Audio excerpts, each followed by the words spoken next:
Monteiro de Sigilo. Vocês estão bonzinho? Esse mago que vos fala espera sincero e cordialmente que sim. Antes de mais nada, se você está chegando agora, curta, comenta, compartilha. Se inscreve no canal, ativa o sininho de notificação e manda esse vídeo para um amigo, para uma amiga, para uma pessoa que gosta de conteúdo cultista. Porque hoje vocês já sabem, segunda-feira, eu sei que o Mago não está trazendo tanto por esses tempos os causos, né, da minha vida mágica pessoal. Mas, bom, gente, hoje eu preciso focar, eu preciso jogar pra fora. Eu tô com uma coisa entalada aqui que aconteceu recentemente e que foi uma experiência espiritual bem marcante, porque foi totalmente inusitada. E eu pensei, bom, acho que isso eu preciso compartilhar com a comunidade, porque hoje em dia tem uma galera de enoquiano que se baseia muito nos meus causos, nas minhas experiências para essa prática pessoal. Então acho que isso pode ajudar, talvez, a comunidade de alguma forma. E, bom, o que aconteceu, né? Vou dar um contexto. Eu faço alguns trabalhos de karma, né, para clientes que me procuram porque a tal área da vida não anda de jeito nenhum. Aí nós fazemos um scrying, no scrying é detectado que tem karma negativo atrapalhando essa área da vida da pessoa. E aí a gente faz trabalhos para aliviar esse karma, para queimar um pouco desse karma, para que pelo menos a vida da pessoa comece a andar, ainda que seja um pouquinho só, numa direção mais estável, digamos assim, né? E nessa andança apareceu um cliente com uma situação há um mês atrás, creio, começou todo o processo até chegarmos ao ritual, né? E durante a abordagem, né, no scrying, nas leituras diversas que fizemos, foi mostrado que esse cliente tinha um karma que paralisava 3 áreas da vida dele, que é as 3 áreas que todo mundo mais quer que ande: amorosa, financeira e espiritual. E aí a vida do cara estava totalmente travada, nada andava, nenhum relacionamento dava certo, as coisas não fluíam bem, e etc, e etc, e etc, né? E bom, o que aconteceu foi que fizemos o caso, né, no Scry, fizemos todo um dossiê e uma lista do que deveria ser feito para que essa situação dele pudesse andar um pouco mais, pudesse fluir um pouco mais. E foi dito que os anjos do fogo trabalhariam essa questão, né? Foi mostrado expressamente que os anjos do fogo eram capazes de purificar esses karmas e trazer um andamento maior para a vida dessa pessoa. Eu acho que antes de falar a experiência, o que aconteceu em si e tudo mais, é muito importante esclarecer que não existe isso de um ritual que vai anular todos os seus karmas, porque você está aqui para evoluir por conta dos seus karmas. Então, se tirar todos os karmas da sua vida, você não evolui. Você perde a sua existência atual e fica estagnado ali, né?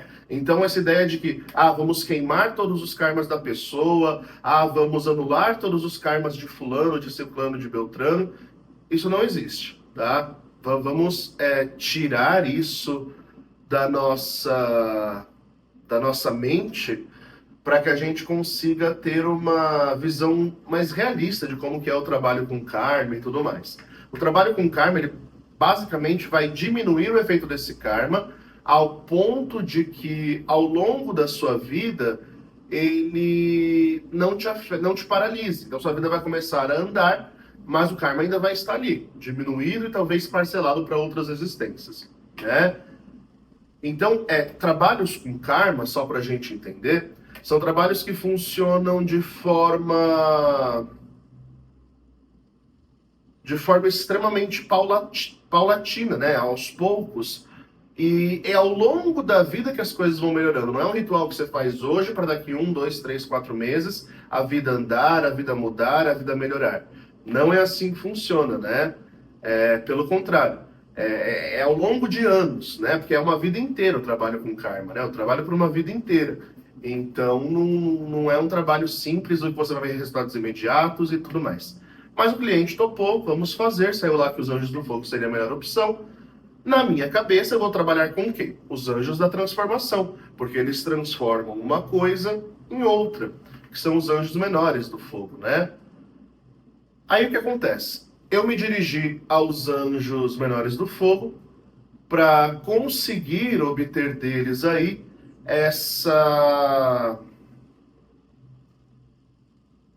essa esse feito, né? Chamei pelos anjos menores do fogo, eles vieram, se manifestaram, e eu esqueci totalmente. Aqui foi a minha cagadinha mágica. Não ter anotado no meu diário, né? Eu sempre tenho o costume de manter meu diário em dia e tal, só que tá tão corrido esses últimos dias, por conta que eu tô indo viajar e tal, que os últimos ritos eu não anotei, passou despercebido, né? Eu só anotei o cabeçalho do rito, mas a experiência do rito em si eu não anotei.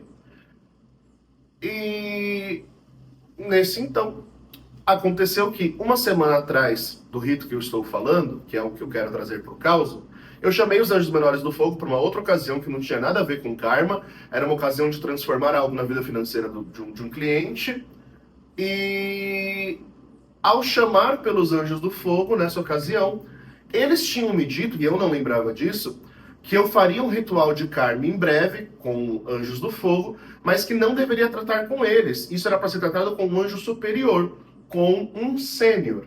E eles me indicaram especificamente o anjo que deveria contatar. E eu nem sabia, eu não contatei todos os anjos ainda do sistema, né? Muito anjo. E saiu um sênior que eu nunca tinha contatado, cujo nome é Anodoim, que parece amendoim, mas não é, é Anodoim. E aí eu fui contatar este anjo, eu fui atrás desta energia, né? E, e foi uma loucura.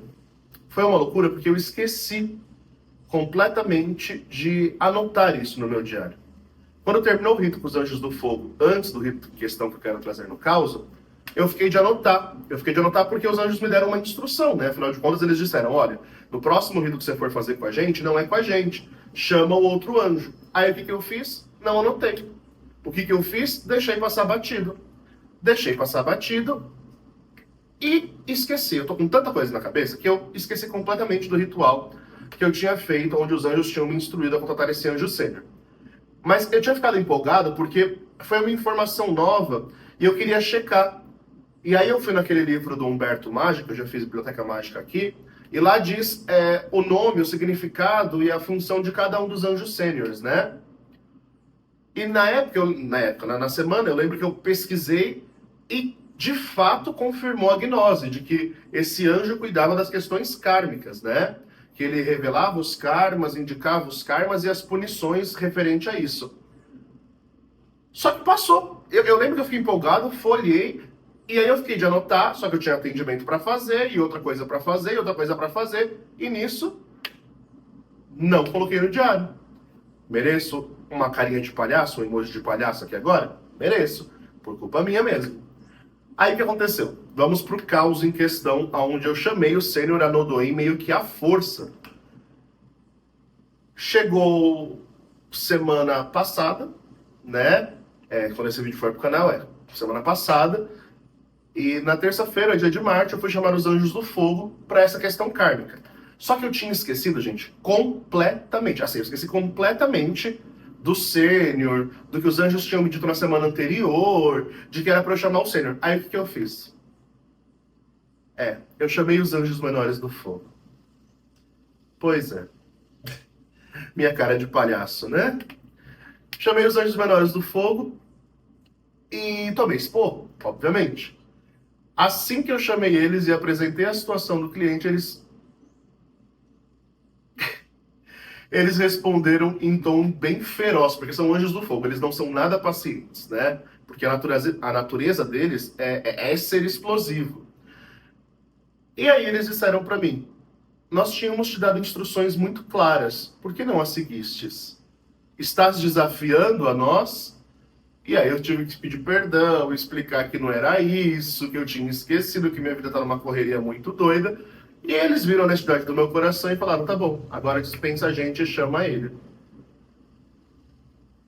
Pois é, eu tive que refazer o ritual todo para chamar o anjo sênior em seguida dos anjos menores. E foi inusitado porque eu planejei o ritual, tá escrito no meu diário, eu planejei o ritual para ser com os anjos menores do fogo.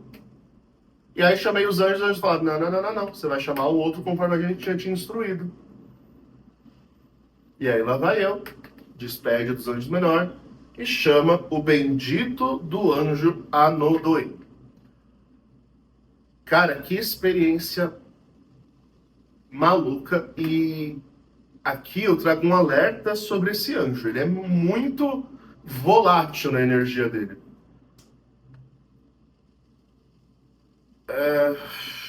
Como que eu vou explicar? Para que seja entendido. Chamei pela energia do anjo Anodoim.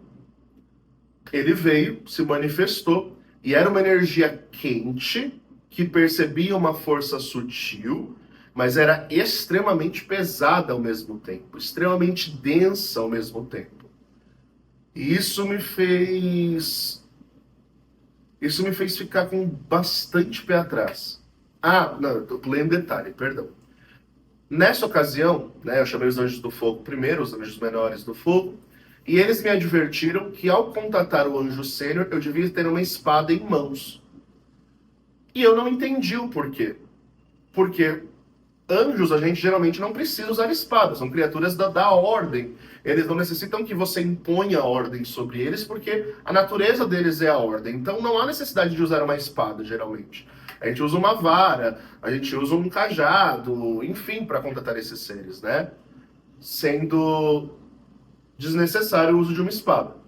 Mas os anjos pediram para que eu mantivesse a minha espada junto a mim. Tá até desembanhada até hoje, porque eu tirei a espada e eu não guardei ela, né? Então tá aqui desembanhada até agora a espada. E aí eu chamei pelo anjo sênior, ele veio com essa energia muito estranha, muito estranha. Eu acho que dos anjos enoquianos foi uma das energias mais bizarras que eu já senti. Nem os anjos de Saturno, que são bem densos, né? Foi tão impactante quanto essa, né? E claro, não era uma energia. É por isso que é difícil explicar. Não era uma energia densa. Em uma oitava seria como se fosse sei lá, um dó sustenido na escala da energia sutil, sabe? Ele era uma energia que é sutil, mas ao mesmo tempo é o denso do sutil. O mais denso do sutil, beirando um daimon ali. Mas não era um daimon, era um anjo, né? E bom, como que esse anjo apareceu? Ele apareceu com... Sabe aqueles capuzes de Telema que só aparece o olho da pessoa? Que é um capuz fechado, que nem daquelas confrarias antigas espanholas, que é um capuz pontiagudo para cima, só fica o olho para fora, né? E a cara é toda tampada. E aí era isso, né? Com esse capuz pontiagudo, só com os olhos para fora, e tudo preto, a túnica, com uma dalmática, né? Uma dalmática é uma roupa diaconal, vermelha com brocados dourados, muito bonito assim. E aí em uma mão ele tinha um chicotão, e esse chicotão tinha várias terminações, aonde tinham espinhos e chamas, e na outra mão ele tinha um cajado, e esse cajado era um cajado com 3 anéis circulares e uma ampulheta no meio, né? E aí ficava girando, como se fosse aqueles desenhos de átomo, com a ampulheta no meio, sendo a esfera do átomo, né, no caso.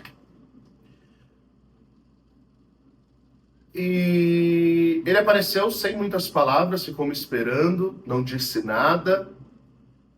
E aí eu fiquei pensando, gente, e agora? Aí chamei, falei, apresentei a intenção, e como era o meu primeiro contato, eu pedi que ele me dissesse o que ele fazia. Aí o que esse anjo decide fazer? Ele falou, eu não vou te dizer o que eu faço, eu irei te mostrar o que eu faço. Aí me deu um cagaço, né, porque eu falei, geralmente as entidades me dizem o que vão fazer, né? E aí o anjo meio que tocou o cajado dele na minha testa, no scry, né? Claro, estava projetado ali. Ele tocou o cajado dele na minha testa e tirou, eu senti alguma coisa saindo da minha cabeça, assim, vindo da nuca e passando pelo meu terceiro olho e saindo pelo meu terceiro olho. E aí ele pegou, ficou uma esfera vermelha dentro da ampulheta, que caía como uma areia pro outro lado da ampulheta, né? Nisso o cajado dele brilhou e formou 3 esferas azuis que ficavam nesses círculos que ficavam orbitando e a ampulheta girando, tudo girando. E isso foi meio que me hipnotizando, porque é como se a visão tivesse dado um foco nesse cajado dele. E aí ele começou a dizer os meus karmas. Que eu tenho karma com estudo, que eu tenho karma com comunicação, que eu tenho karma com espiritualidade, que eu tenho karma com isso, com aquilo outro. Só que ele não se contentou em dizer todos os karmas que eu tinha. Para além disso, ele começou a apontar as minhas vidas passadas sem eu ter perguntado nada. Ele simplesmente falou, então, porque na sua vida, nessa vida que você foi, não sei o que, na Bolívia, aconteceu isso, isso e isso, que gerou esse karma. Nessa vida que você morou lá na França, aconteceu isso, isso e isso, que gerou esse karma. Nessa outra vida que você fez isso, isso e isso, gerou esse karma. Eu fiquei, puta que... quanta informação, né? Ele jogou uma montanha de informação kármica em cima de mim.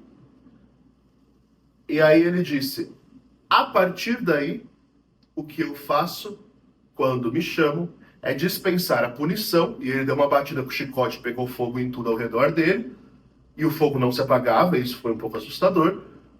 E ele falou dispensar a punição ou a recompensa. E ele bateu o cajado e floresceu lírios ao lado dele, né? De acordo com o andar de cada um, o caminhar de cada um nessa vida.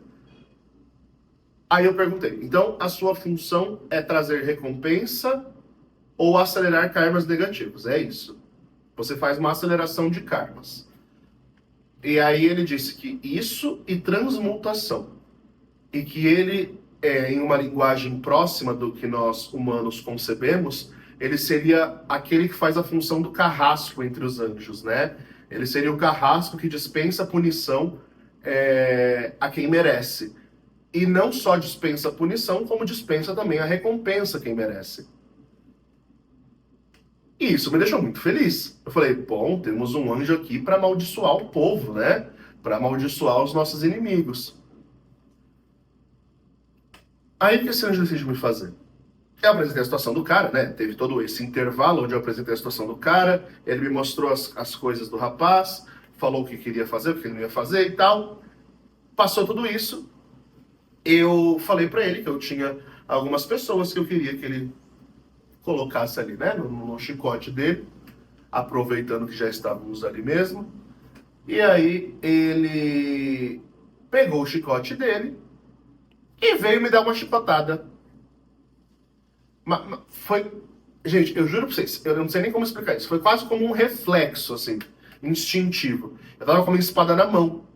E espada física, não tô falando de Scribe, só projeção astral, não. Tô falando disso aqui, ó, espada física na mão. Eu tava assim, ó, porque até então eu tava com a espada de lado e com minha vara aqui, sentado, fazendo projeção, virado para lá, né, pro altar. Eu tava assim, focado no Scribe, vendo o que tava acontecendo.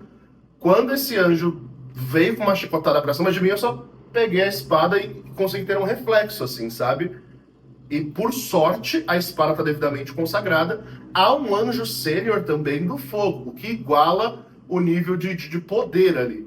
E aí fez uma espécie de barreira no astral que me protegeu e tudo mais. E foi um surto, né? Isso me deixou ressabiado. Eu apontei a espada para o anjo e ordenei que ele dissesse se ele era um anjo de Deus, porque ele estava me atacando. E do nada ele estava me atacando. E aí eu ordenei que se ele fosse uma criatura de luz, que ele provasse, jurando por um nome divino, quem ele era. E que se o nome divino não fosse pronunciado corretamente por ele, que ele ardesse e sumisse de minha vista. Ele pronunciou o nome divino, pronunciou todos os nomes divinos que precisava pronunciar, e disse que de fato era ele, um anjo de luz. E aí eu fiquei ressabiado, né? Falei, puta que pariu, né? Vai ser complicado lidar com um anjo assim. Então eu questionei, ainda com a espada apontada para ele, né, para a mesa santa, eu questionei, por que você está me atacando? Se eu pedi para você atacar os outros? E aí o anjo disse, eu queria te mostrar que eu ataco quando é justo. Quando não é justo, eu ataco quem pede para eu atacar um inocente. E aí que eu fui entender o que o anjo está tentando me mostrar. Mas precisava me atacar para isso, meu querido? É por isso que eu falo, gente, a magia noquiana é complicada. Se eu não tivesse com a minha espada aqui, não tivesse me protegido, essa chicotada desse anjo poderia acelerar karmas negativos na minha vida, já pensou? Aí eu tava lascado. Então, que bom que aconteceu o inconveniente de eu esquecer no final das contas, né? Porque eu contatei os anjos menores e eles me deram, no ato da evocação, a dica de usar uma espada. E aí eu entendi o porquê de usar uma espada, porque o anjo não tem paciência nenhuma, né? Esse anjo carrasco, ele é a execução da fúria, né? Ele disse para mim, quando ele estava se apresentando, que ele é a face da ira de Deus, né? Que ele é a face irada, a face revoltada de Deus, né? E... gente, foi uma experiência muito doida. Aí depois eu tive umas coisas mais pessoais com o anjo relacionado a inimigos, que ele de fato viu que a minha causa era justa, disse que me atenderia e etc, e etc.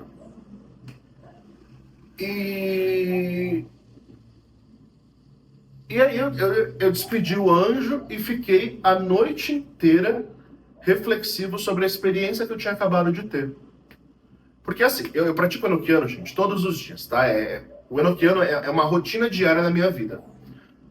E eu entendo que é um sistema assim que a gente precisa ter cautela, porque ele é um sistema experimental, né? Até recentemente perguntaram numa caixinha de perguntas, uma pergunta muito sensata, perguntaram qual é o perigo da magia enoquiana? E eu falo sem medo de errar. O perigo é que é uma magia experimental.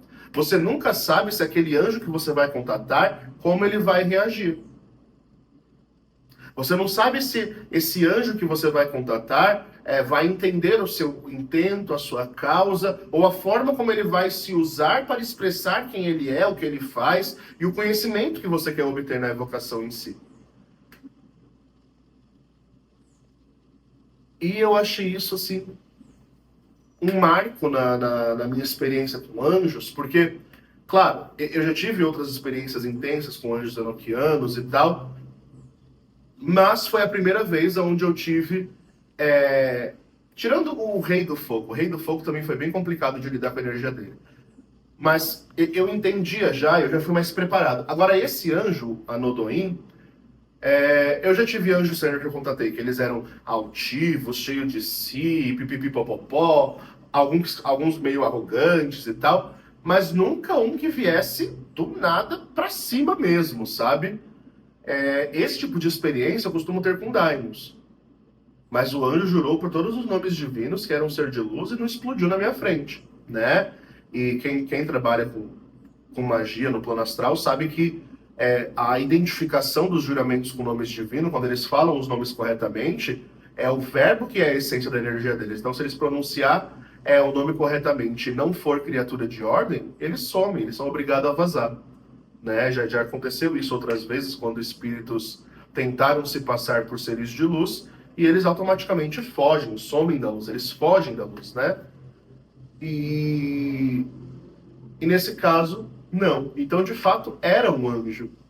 Só que é um anjo que trabalha como um carrasco, né? É um anjo cuja a existência, função e energia universal dele é ser o castigador, o punidor e o benfeitor de quem merece. Porém, ele está muito mais para um carrasco que pune todo mundo do que para um benfeitor. É claro que no sentido kármico da coisa, ele transforma os karmas, né? No meu cliente, ele disse que transmutaria os karmas, diminuindo a energia, trazendo recompensa daquilo que merecia recompensa e por aí vai. Mas, enquanto estávamos falando dos meus karmas, dos karmas dos meus clientes e tal, parecia um anjo como qualquer outro sênior. Trazia orientações, trazia instruções, trazia isso, trazia aquilo. Quando eu falei da questão de amaldiçoar, de acelerar karmas de quem merecia e tal, nossa, mudou, parecia outra criatura. Então ele parecia um anjo de duas personalidades, sabe? Meio bipolar, assim. E foi muito bizarra a experiência. Aconteceu recentemente, no dia que eu tô gravando, ainda estamos na semana que aconteceu o caos, né? Que o vídeo vai pro canal só semana que vem. Mas eu ainda estou na semana, né? Eu tô gravando esse vídeo na sexta e o que aconteceu na terça-feira. Por isso que eu tô com tantos detalhes e tô trazendo tantas informações, porque recém aconteceu e gente, que surto, que surto. É por isso que eu falo, magia enoquiana não é para iniciantes. Magia enoquiana, você precisa estar preparado para lidar com anjos que você não sabe como vão agir diante de você, né? E eu insisto nesse ponto, né? Se você quer praticar o enoquiano, se você quer se dedicar à magia enoquiana, se dedique, mas se prepare para as reveses que podem surgir quando você estiver praticando o sistema, porque elas não só podem, como elas irão surgir, né? E, bom, é basicamente isso. Eu queria compartilhar esse caos porque foi uma experiência muito maluca e como não teve nenhum grande segredo, o que é segredo eu não compartilhei, claro, mas como não teve nenhum grande segredo, foi uma experiência muito nova para mim dentro do Enochiano, porque acreditem, gente, o Enochiano, ele é um sistema pouquíssimo explorado e mesmo que eu dedique uma vida inteira, eu vou ter novas descobertas para trazer aqui para vocês, para trazer para os meus diários, para nossa ordem, porque o Enochiano ele não tem um esgotamento assim. E caramba, que experiência intensa que eu tive com esse anjo. Um pouco assustadora, eu confesso, eu fiquei muito assustado com a forma como o anjo veio para cima de mim. Me impressionou muito, porque é o que eu sempre falo, o Scrying não é uma visão passiva. A gente percebe a realidade que a gente está visitando no astral como se a gente estivesse vivendo aquilo e às vezes afetando até o nosso lado físico. Então é por isso que me assustou e me impactou e eu acho que essa cena nunca vai sair da minha cabeça. Porque eu realmente vivi aquilo, sabe? E... Ufa! É complicado ser magista enoquiano. Mas, ao mesmo tempo, foi um contato magnífico, foi um contato esplendoroso, e eu entendi que com esse anjo devo ter bastante cautela, porque o homem é bruto, o homem é brabo. E, claro, é importante saber, né, a todos que pretendem contatar essa força, que só vale contatá-la se você estiver muito na razão, muito na justiça, e não querer um advogado, e sim aquele que faz justiça mesmo, né? Porque ele faz. Justiça no sentido de aplicar punições a quem merece, tá? No mais, eu acho que quem pratica o enoquiano vale a pena contatar o lado mais sutil desse anjo para ver os seus próprios karmas, ver suas vidas. Eu nem sabia nada de vida passada porque nunca me interessou e o anjo já me mostrou logo 3. Eu falei, eita, olha, eu fui isso, que legal, né? Foi uma curiosidade sanada, continuo achando que não serve para nada, mesmo ele falando dos karmas que vieram e que eu sou fruto dessas 3 existências passadas e tudo isso, mas mesmo assim, para mim é só um ar de curiosidade, porque independente se eu fui um grande bosta no passado ou uma grande pessoa no passado, hoje eu estou construindo o que eu tenho no agora, né? Então, não importa nada o que passou. Mas foi interessante saber, né? Então, é um anjo que pode te falar muito sobre a vida passada, sobre karmas e sobre sobre todo esse rolê espiritual que nos circunda. Bom, gente, é isso. Quando esse vídeo for pro canal, eu estarei pegando voo, provavelmente para ir viajar, porque eu também mereço, né? E saibam que, nesse período, o mago estará mais à noite, atendendo, à noite ou à parte da manhã, né? Atendendo vocês, né? Que me chamarem no WhatsApp para marcar consulta, para marcar trabalho e etc. Mas, no mais, eu estarei viajando, então não conseguirei responder de imediato ninguém. E, obviamente, todas as consultas que formos agendar, todos os trabalhos que formos agendar, será para dezembro/janeiro, tá? Final de novembro, quando o mago voltar de viagem, teremos rito coletivo de cura e vitalidade com o anjo sênior Rabioro, porque não se preocupem, não tem nada a ver com a energia do anjo Anodoim, tá? São coisas completamente opostas e vai ser um rito maravilhoso de cura, então se você quer participar e tem como participar, venha conosco ou para se curar ou para pedir mais saúde, longevidade, vitalidade e tudo mais, né? Eu sempre falo que esse rito ele não é só para quem está doente, ele é tanto para quem está doente quanto para nós que precisamos de saúde para lidar com o dia a dia, né? Meu pai ele sempre costuma dizer um ditado que se eu tenho saúde, o resto eu corro atrás, né? Então, vamos cuidar da nossa saúde para a gente correr atrás do resto. No mais, tem um curso de Scrying, tem um curso de Tarot. Ah, importante, um recado importante. Eu defini, por alguns sinais que me foram passados, que não teremos curso de Scrying, módulo intermediário avançado, e sim mentoria. A diferença, para quem já sabe, é que curso é um curso gravado que você faz na hora que você quiser, no tempo que você quiser, como você quiser. A mentoria é um acompanhamento de perto que eu farei com aqueles alunos que querem se aprofundar na prática, né? Me foi mostrado de diversas formas ao longo desse tempo que fazer em forma de curso seria um erro. Então, o ideal é fazer uma mentoria para aqueles que realmente querem se aprofundar na técnica do Scrying, seja para se profissionalizar e usar isso de forma oracular, seja para aprofundar as suas práticas espirituais, suas viagens astrais e por aí vai a sua exploração no plano espiritual individual. E é isso. Então, gente, no mais, fiquem bem, acredite na magia que existe dentro de vocês e falou!